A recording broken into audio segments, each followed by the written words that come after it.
Avui és un dia molt important per mi. Primer, perquè estic en un lloc que m'ha marcat un abans i un després en la meva vida. I el segon, perquè el compartiré amb tots vosaltres. Voleu saber-ne més? Endavant! El camí cap a la recuperació no és mai senzill, però com a qualsevol camí, sempre hi ha un primer pas. El meu va començar al carrer Còrsega de Barcelona, un lloc que per mi ho va canviar tot. Darrere d'aquesta façana hi ha un espai on l'esport es converteix en una eina de canvi i esperança.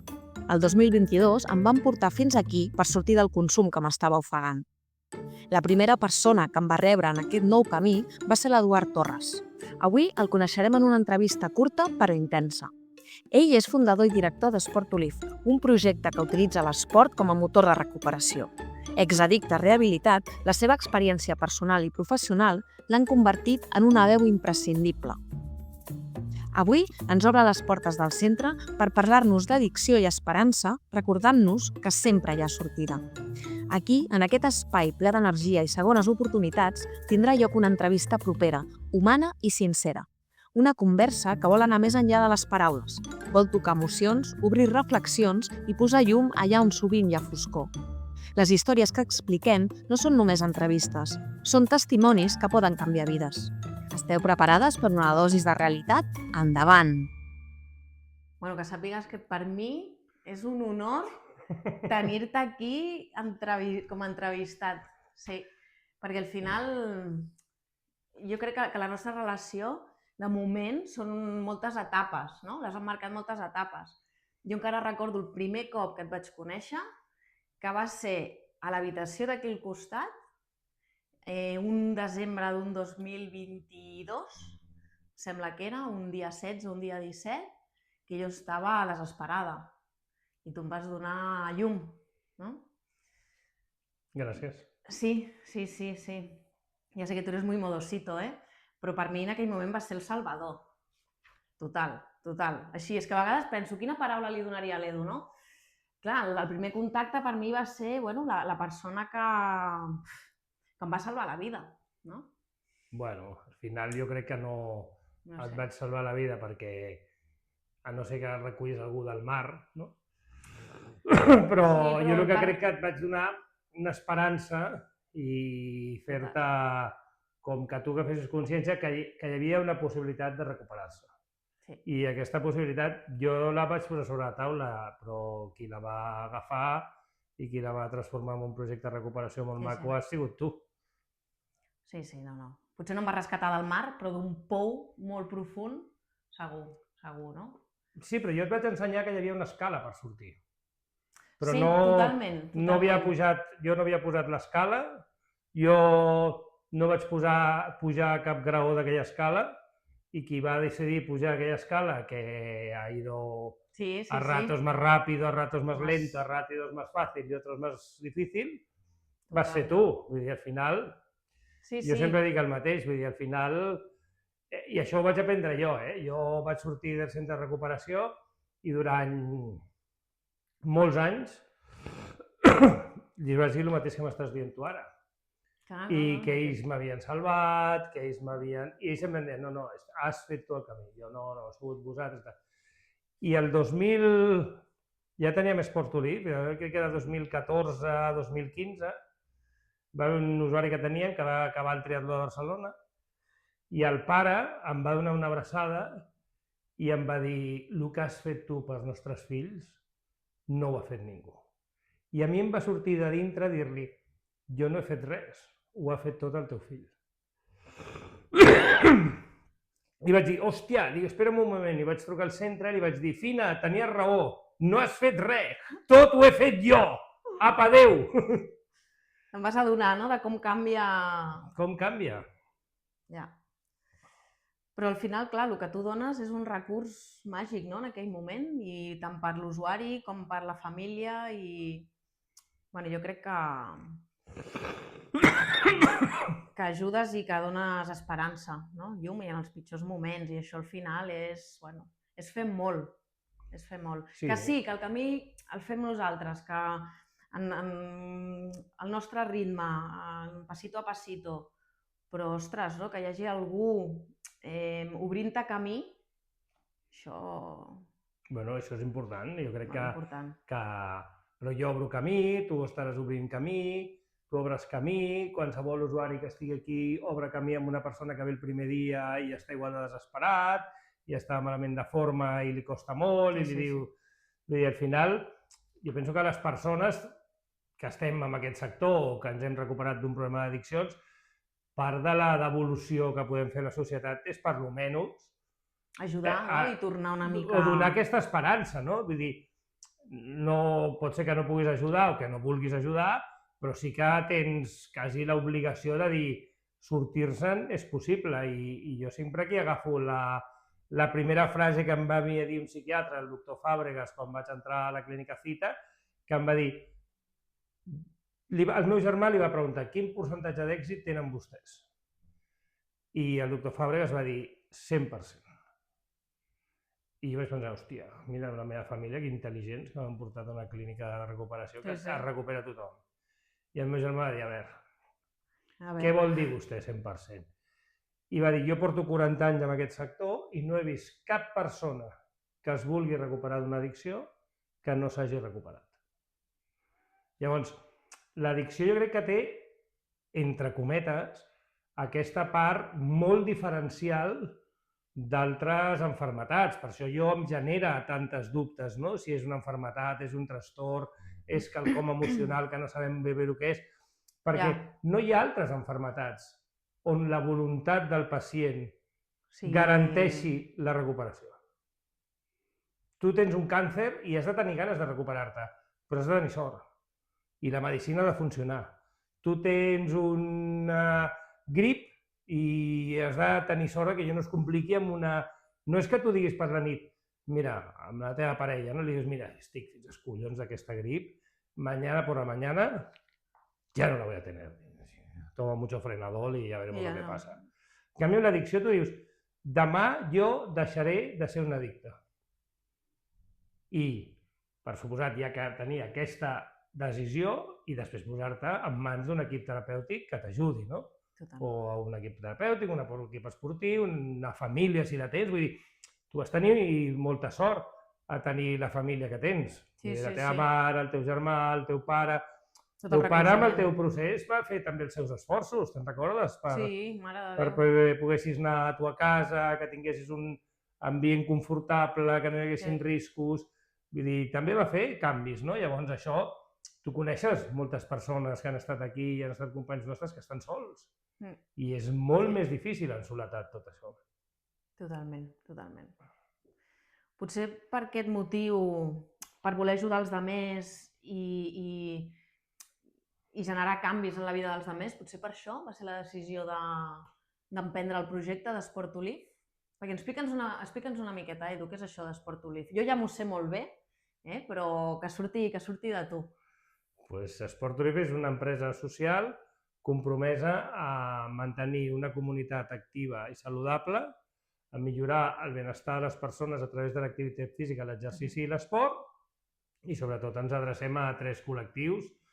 El 90% del que fem són persones amb problemes d'addiccions o altres problemes de drogues i altres addiccions, o persones amb un diagnòstic de salut mental, i hi ha una part més petiteta que fem de joves en risc d'exclusió social.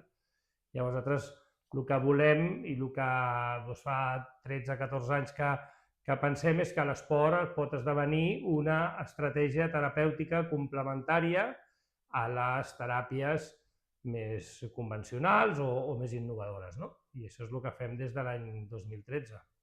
Déu-n'hi-do. Quan dius vosaltres fem aquest conjunt de persones, a qui involucra aquest conjunt de persones? Qui hi ha darrere d'Esport to Live?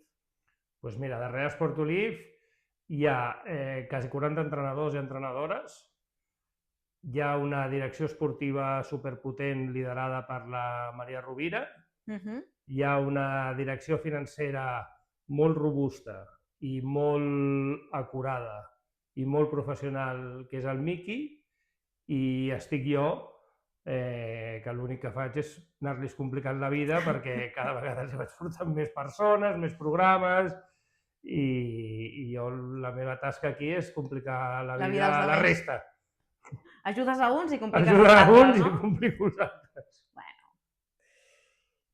Jo també crec en l'esport com a factor de canvi i d'èxit, perquè ho he viscut, no?, en primera persona i perquè ho he vist, no?, en els meus companys, en usuaris que també acompanyo com a recovery.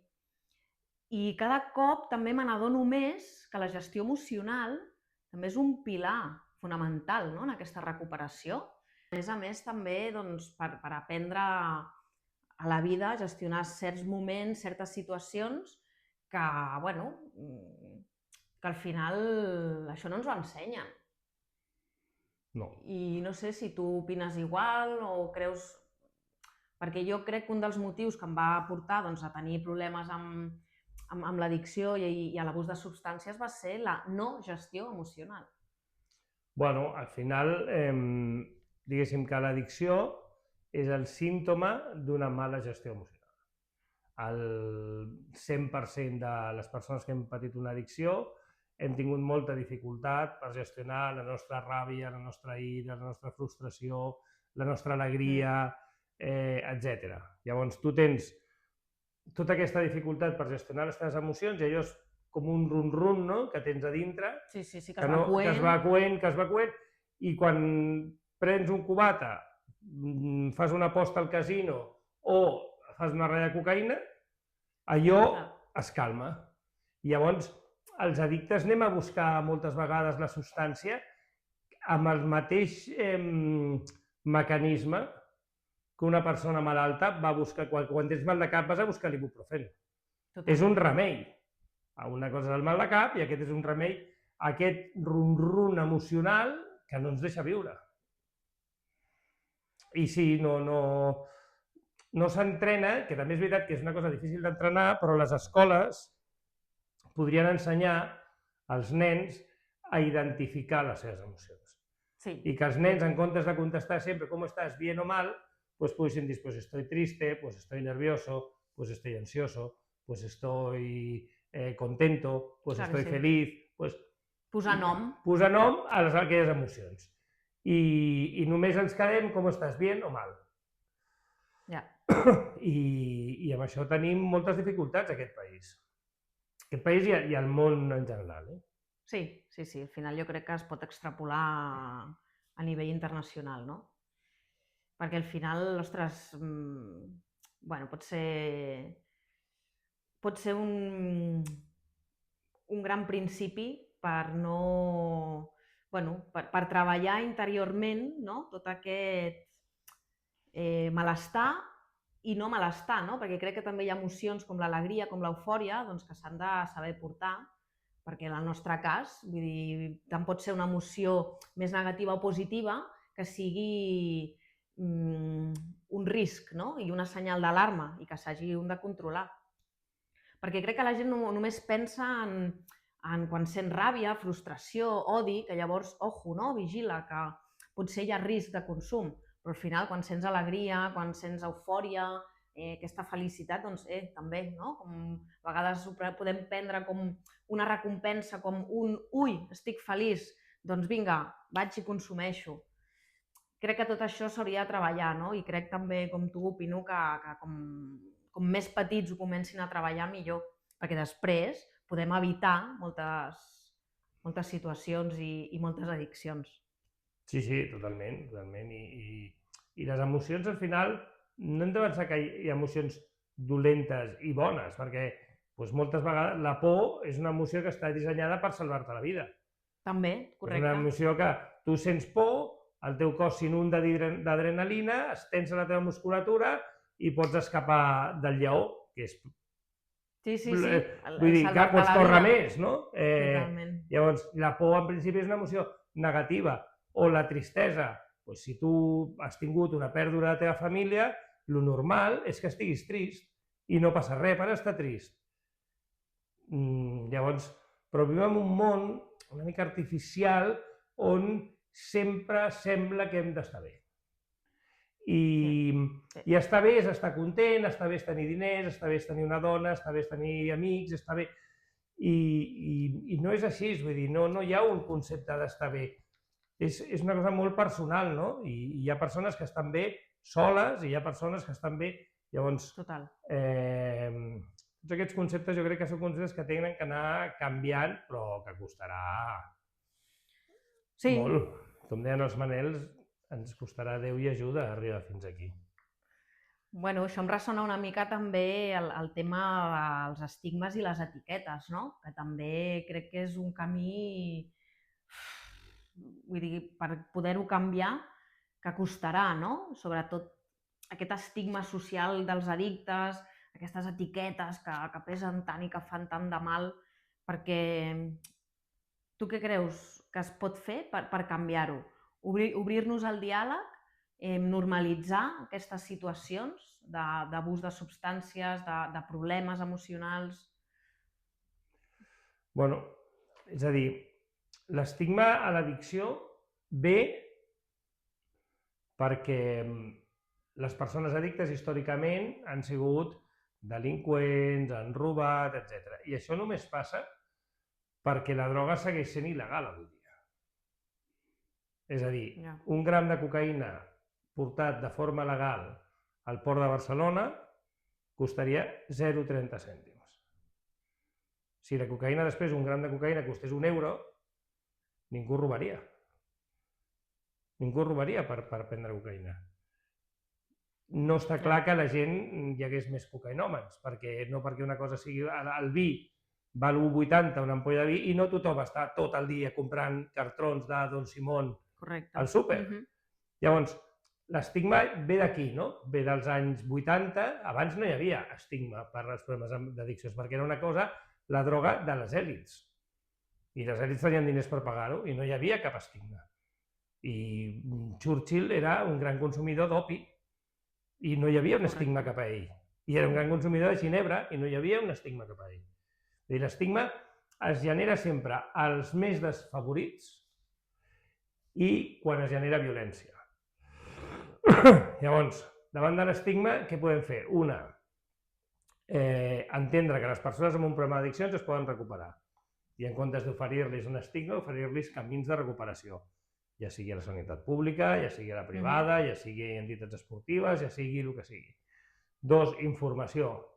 Informació sobre el que és l'addicció, què significa ser addicte. Però estigma hi ha hagut amb moltes coses, vull dir, jo tinc 55 anys i amb 5 anys els nens amb síndrome de Down els amagaven a les cases. Ja, sí. I als anys 60 hi havia estigma amb la gent que tenia un càncer. De fet, aquí a Catalunya es deia, té un mal dolent. No es ni pronunciava la paraula càncer. I després va haver un estigma amb la gent que era seropositiva amb la sida. Amb el VIH, sí. I ara la gent que és seropositiva és una malaltia crònica, que amb una medicació, que té les seves complicacions, etc., però no hi ha aquest estigma. Llavors, també hi havia un estigma molt gran en salut mental. Molt. I a poc s'ha anat desestigmatitzant, parlant-ne, etc. Però des de molts àmbits, l'altre dia vaig anar el tractament per deixar de fumar a la sanitat pública, el Todacitran, tens una oportunitat a l'any. Això no és estigma? Això és estigma? Perquè diuen, si te la donem, tu tens una oportunitat. Si no l'aprofites, ja no t'ho donem més, perquè ha sigut tu que has volgut fumar. I ja no t'ho tornen a donar. Quan m'ho van dir, jo li vaig preguntar a l'infermera, li vaig dir, escolta, i si a una persona l'opereu d'una cardiopatia i segueix menjant huevos fritos con chorizo, quan torni a tenir un altre infart li direu, no t'operem. No t'operamos, però no t'has cuidat. O un diabètic un dia es fot un braç de gitano, no te damos insulina perquè no t'has cuidat. No, però l'addicció, i el tabaquisme és una addicció, una oportunitat a la vida. Una oportunitat a l'any subvencionat per ells. Després, si es vol la refecta, pots pagar 130 € i comprar-te els que vulguis. Però ells consideren que tens una oportunitat a l'any per deixar de fumar. Una oportunitat. És el que hi ha. Em sembla molt injust. Però això és estigma al final, perquè és estigmatitzar el fumador com que amb una tens que ser capaç. Ja. Com si fos tan fàcil. Sí, bueno, o persones que no han fet mai esport que tinguessin un problema, una cardiopatia, i diguessin, no, clar, si vostè no ha fet mai esport a la seva vida, no ha cuidat el seu cor, ara no li posarem un stent que val 4.500 euros. I això és l'estigma, el no ajudar les persones, el no entendre que les persones requereixen ajuda, necessiten ajuda. A mi m'agrada molt una frase que utilitzen molt els americans que diuen recovery right. És un dret teu recuperar-te. És un dret teu recuperar-te. I com a dret, tu podries exigir-lo i exigir-li a la sanitat pública i exigir-li a la sanitat privada i exigir que hi hagi mitjans i exigir. Es podria parlar durant moltes hores sobre aquest tema.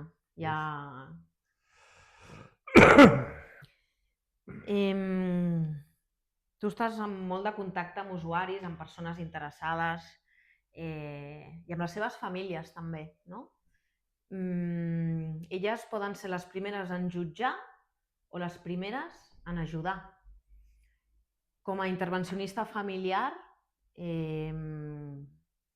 suposo que deus veure la cara de la mateixa moneda, no?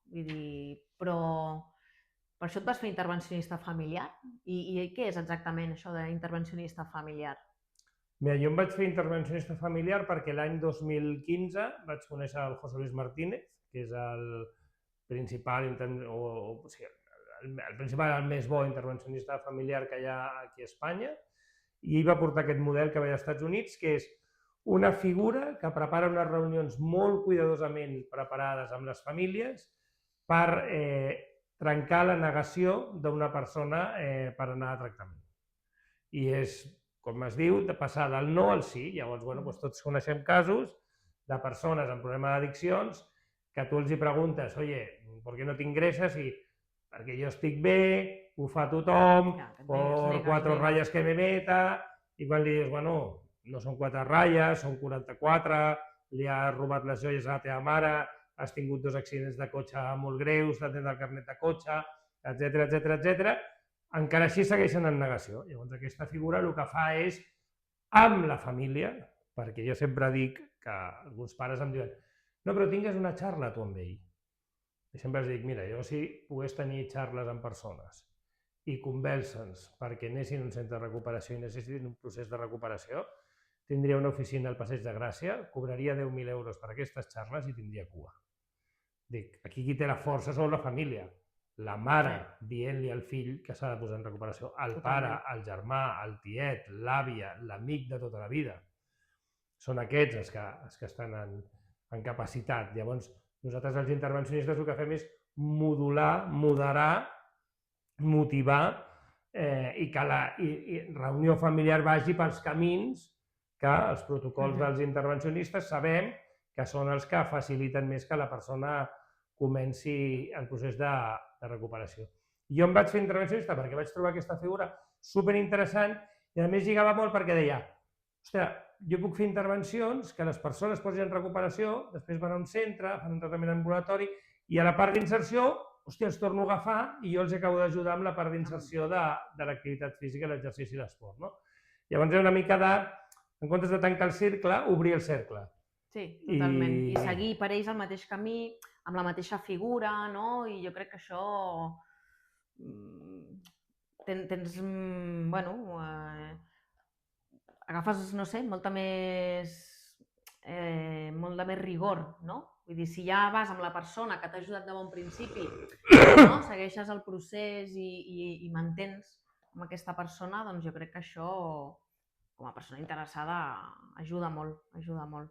Sí, hi ha molts casos graciosos, ¿no? De gent que em diu, hostia, tú eres el que me metiste en el centro, dice, ahora te estoy agradecido, pero aquel día te odié. Claro, no, claro, es el momento perquè tens... El odio, el hate va con la nòmina d'intervencionista. Després t'ho agraeixen, però en el moment és com el futbolista t'has de sentir de la grada, cabrón, hijo puta, doncs esto t'has de sentir. En aquell moment, sí. Amb aquest mateix enfocament neix el projecte Teronca, Edu? Bueno, Teronca és un projecte amb el que estem col·laborant, que és un projecte que a mi... Per seguir, saps, el procés... que a mi m'agrada molt perquè jo penso que és un model molt innovador per ajudar a joves, adolescents i joves adults amb un model d'intervenció basat en la teràpia i l'aventura al medi natural, amb un equip molt professional de professionals i de facilitadors, amb una intervenció curta, de 3 mesos, i que jo crec que podem ajudar molts joves que actualment no troben aquest espai per recuperar-se d'una forma més amable. Vull dir, els joves els hi fem uns tractaments molt semblants als que fem per gent gran o gent de 35-40 anys, i jo penso que un noi de 15, 16, 17, 20, fins a 23 hem de donar-li altres inputs i altres estímuls perquè la seva recuperació té que ser d'una altra manera, perquè el seu camí és un camí molt diferent. Creus també que cada persona encaixa més en una activitat o en un medi a l'hora de recuperar-se, saps? Jo crec que els programes de recuperació s'han d'adaptar molt a les persones i hem de parlar amb les persones. De vegades els professionals pensem que tenim la pòcima màgica per totes les persones, no? I hem de parlar més amb les persones. I jo a vegades aquí a Esportolib m'he trobat gent que diu, bueno, és que a mi no m'agrada l'activitat física, o no m'agrada fer córrer, o no m'agrada... Llavors, bueno, ho adaptes, no? I si a un li agrada el bàsquet, doncs el bàsquet, si a un li agrada el futbol, si a un li agrada el fitness, si a un li agrada...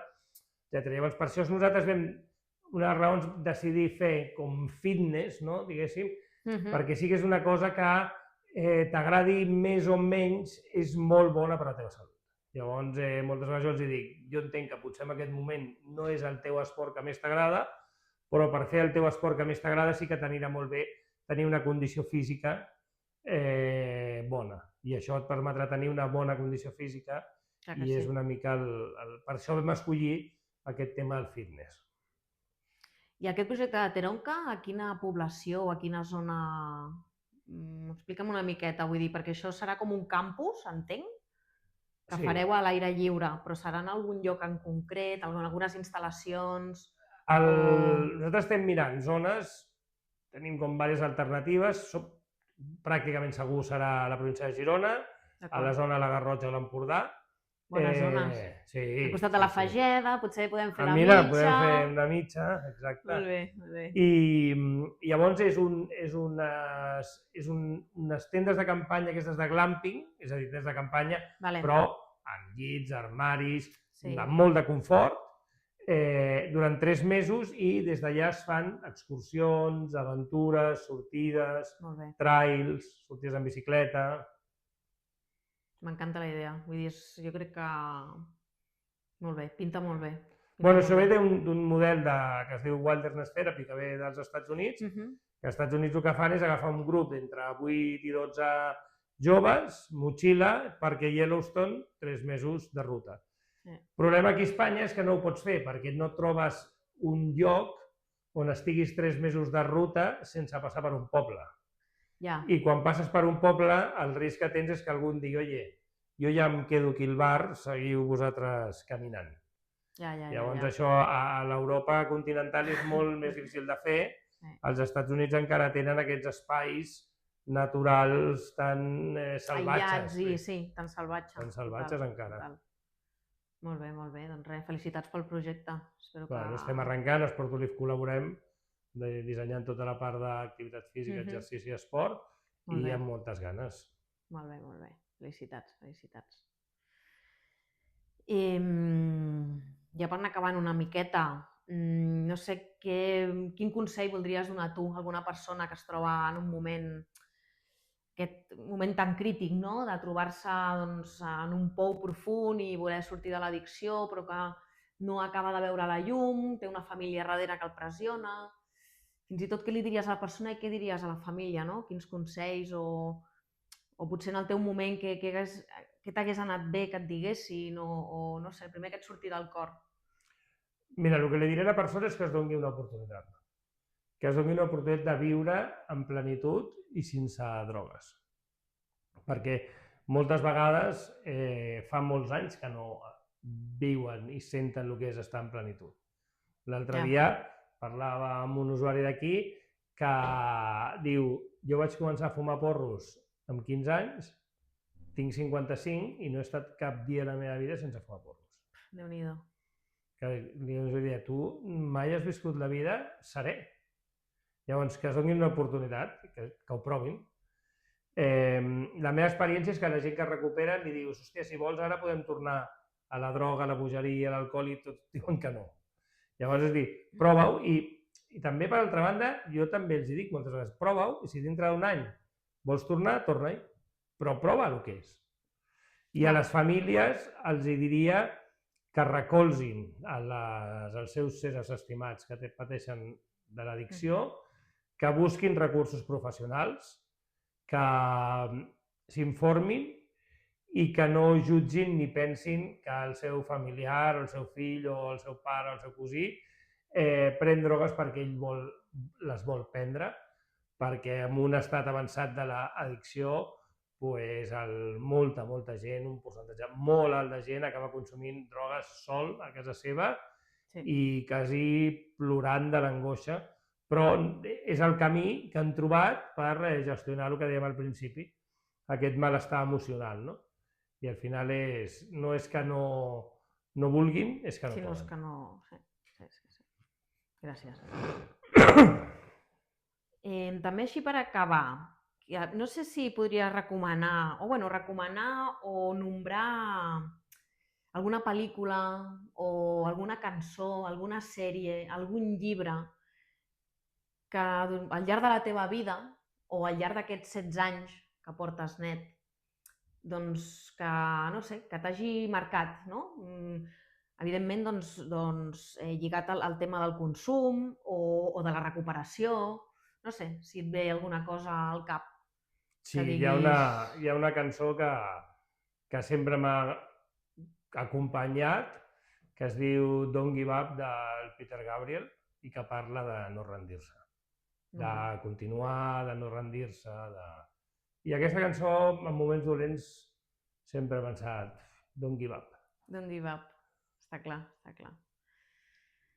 Molt bé, Edu, doncs res, gràcies. A tu per convidar-me, un plaer. No, el plaer ha sigut meu, ja et dic, vull dir, parlar amb tu sempre és un plaer, no? Sempre s'aprenen coses i res, que t'ho seguiré dient tota la vida, gràcies per tot, no? I també avui encara més per estar aquí i espero que sigui la primera de moltes entrevistes i que això, doncs, bueno, acaba de començar i crec que hi ha molt a dir, no? I que podem parlar de moltes coses i parlar a la gent, no? I com tu bé has dit abans, donar-los informació, perquè crec que al final la informació ens fa lliures, no? I crec que molta gent la necessita per poder-se'n sortir d'una addicció si la té o per poder ajudar una altra persona, però al final és parlar, informar-se i saber que hi ha camins i hi ha portes que s'han d'obrir i que darrere hi ha una vida plena. Jo, Mireia, agrair-te molt i dir-te que animar-te, que continuïs amb aquest podcast, que tu ets la viva essència de que fent les coses bé passen coses maques. I jo me'n recordo el viatge aquest que vas fer als Estats Units, com un client teu de la cafeteria et va oferir la seva casa i a mi em vas enviar el vídeo on estaves, que em vas fer molta enveja. Vull dir que quan un es posa en recuperació passen coses molt maques. Molt maques. Que has tingut moments fotuts quan el teu supermini es va quedar fotut i vas tenir que comprar-te un polo i allò, tots ben... Però, hòstia, jo quan vaig parlar amb tu em vas dir, bueno, pues Edu, coses que passen, és lo que hay i ja podré comprar-me otro, no? Vull dir que has tingut moltes coses maques i que la gent una mica amb la teva vida pot trobar un moment d'inspiració i una llum perquè els inspiri això, a posar-se en recuperació i que el camí de recuperació és un camí bo. Merci. I doncs ja aprofito també per fer una miqueta per parlar del documental, de la línia de salida, que al final també és, com que acabes de dir, un exemple perquè la gent vegi que hi ha solució. Perquè al final expliquem la meva història, la història del Toni, la història de l'Enric, que són 3 vides, doncs, que es van creuar aquí a Esport Olive i que darrere d'una lluita diària i constant doncs, bueno, vam arribar a fer alguna cosa molt maco, molt bonic i quin orgull també poder-ho haver fet al teu costat, no? Aquell dia tan màgic de la mitja marató de la Fageda. Però bueno, no faré cap spoiler, que mirin el documental i que així sabran una miqueta més Que el mirin perquè del que és tot del que és plegat. Esport Olive, de l'impacte Sí, que sí. tenim les persones, del poder de l'esport, del poder de tenir Sí. una comunitat que t'ajudi, i és un documental que realment la gent de Toxo el va fer molt, molt bé. Sí, felicitats també per ells, perquè la veritat és que ho van saber plasmar. Sí, Perfecte. perfecte. És que és És que perfecte. Sí. És perfecte. És brutal, no? I a mi em passa el mateix que a tu. Cada cop que el veig ploro, però ploro... Hi ha una barreja de sentiments, d'emocions, molt maco, no? La veritat és que... Uau! M'emociono ara, no? I a vegades no tinc paraules per descriure tot el que hi ha en aquelles imatges i en aquelles històries. Però, ostres, també podríem fer un línia de salida 2, perquè al final han passat moltes coses des de llavors, bones i dolentes, i que de tot se n'aprèn, tant de lo bo com de lo dolent. De tot, i de C'est la vie. tot se'n surt. De tot se'n surt. Em diu una amiga meva, diu, això també passarà. Això també passarà. Això també passarà. Sí. Però bueno, hem d'estar preparats per tot, no? Exacte. Doncs res, Edu, també felicitar-te pels teus 16 anys, Gràcies. net, que 16 anys, doncs, Déu-n'hi-do, que en sumis 16 més, i 16 més i tots els que... Però felicitats. Per mi ets un exemple a seguir. Jo porto 2 anys i mig, i bueno, pels 16 encara em queden, però arribaré. Ja només per dir, Sí. Ja ho va dir Gandhi, una caminata de 1000 milles empieza dando un paso. Total. Llavors és, bueno, tu tens el WhatsApp, ¿no? Solo por hoy. Solo por hoy. No és tan difícil, solo por hoy. Solo por hoy. I solo por hoy, 16 anys. 2 i mig primer, vaig arribar com tu, i després vaig seguir A continuant. seguir, sí, tot suma, clar que sí. Tots arribem. Clar que sí.